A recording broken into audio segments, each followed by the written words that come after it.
ಕೊಪ್ಪಳ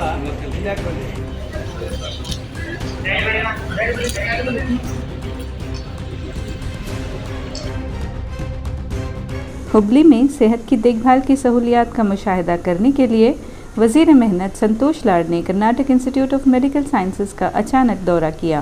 इस दौरान वज़ीर लाड ने अस्पताल में क्लिनलीनेस की अहमियत पर जोर दिया और अफसरान को हिदायत दी कि वो मरीज़ों को तरजीह दें।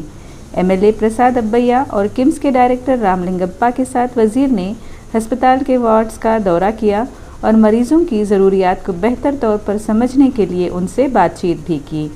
अस्पताल के इंतज़ामिया को मुतनब्बे किया गया कि अगर मरीज़ों को नज़रअंदाज किया गया तो सख्त कार्रवाई की जाएगी और हिदायत दी गई कि अद्वियात की फ़राहमी और इलाज के फ़ौरी इंतज़ाम को यकीनी बनाएं।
Tracking is basically when birth of mother.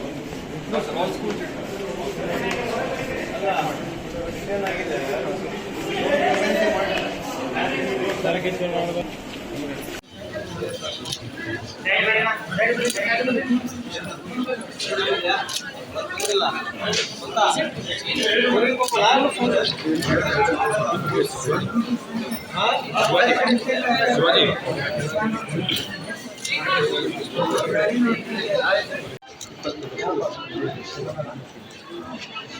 ಏನಾಗಿದೆ ತೋರಿಸಿದೆ ಡಾಕ್ಟ್ರಿಗೆ ಎಲ್ಲಿದೆ ಮಗುವಲ್ಲಿದೆ ಎಲ್ಲಿ ಬಾ ಚೆನ್ನಾಗಿದೆಯಾ ಹೋಗ್ತೀನಿ ಬರ್ತೀನಿ ನೋಡ್ತೀನಿ ಅಲ್ಲೇ ಬಂದೆ